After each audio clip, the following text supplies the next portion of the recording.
You are welcome to the third virtual international conference on advances in food, agriculture, sciences and technology.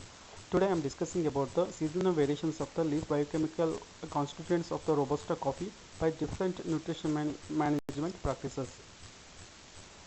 Background of the present study: leaf analysis determines the concentrations of the various biochemicals of the plant at a specific growth stage in relation to the plant performance and the productivity.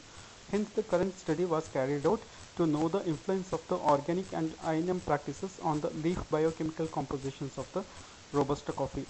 Objectives are to know the seasonal variations of the leaf biochemicals by organic and INM mode in the Robusta coffee, to study the impact of the organic and INM practices on the leaf biochemical compositions of the Robusta coffee. These are the different treatment details.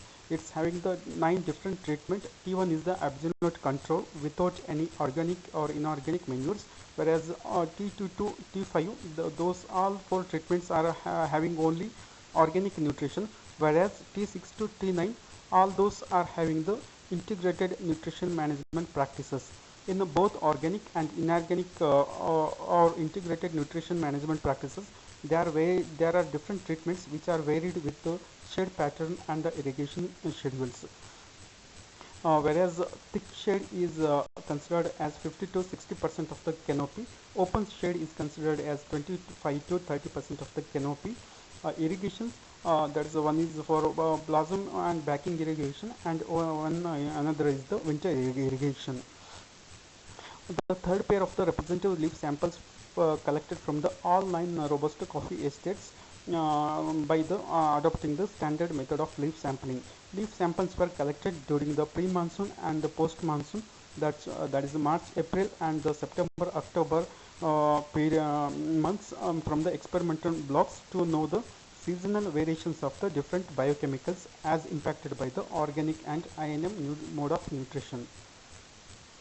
If you see the seasonal variations of the leaf carbohydrates, most of the carbohydrates are accumulated more in the post-monsoon season compared to the pre-monsoon season. This may be due to the applications of the organic and inorganic manures and the fertilizers to the soil, and their mineralization and the accumulations in the leaf. This is the starch. Starch content also found to be more in the post-monsoon season compared to the pre-monsoon season. If you see the seasonal variations of the total sugars. Total sugars are among all the treatments in the T9, that's having the integrated mode of nutrition with open shade and the blossom backing irrigation and the winter irrigation, which resulted in the higher amount of the total sugars. The reducing sugars, whereas they are changing with all the different treatments. That is T1, it's having the very low content of the reducing sugars compared to all other treatments, whereas T5 and T9, they are also having the different concentrations of the reducing sugars. This is the concentrations of the non-reducing sugars, and here you can see the T6 and the T9, and that's T6 and the T9, which is having the open shade with the backing blossom and backing irrigation with the integration. Their integration is resulted in the more of the non-reducing sugars. This is the seasonal variations of the leaf proteins. Here also you can see that T9, which is the integrated nutrition management, which resulted in the higher content of the leaf proteins. If you come across the results and discussions, the INM mode facilitated higher accumulations of the leaf carbohydrates compared to that of the exclusive organics. This is 10.5% in the INM mode and 7.7% in the exclusive organics. The starch concentration was found to be increased. That's 17% in the exclusive organics compared to the INM mode, that's only 15.2%. The total sugar concentration was found to be decreased. That's a 2.3% in the organic nutrition, while that remained constant or unaltered in the INM mode. The reducing sugar concentration reduced to the 15% in the organic mode of the nutrition, while it was 2 of the 11% in the INM mode. The non-reducing sugar concentration was found to be increased 10.5% in the INM mode compared to that of the organic mode.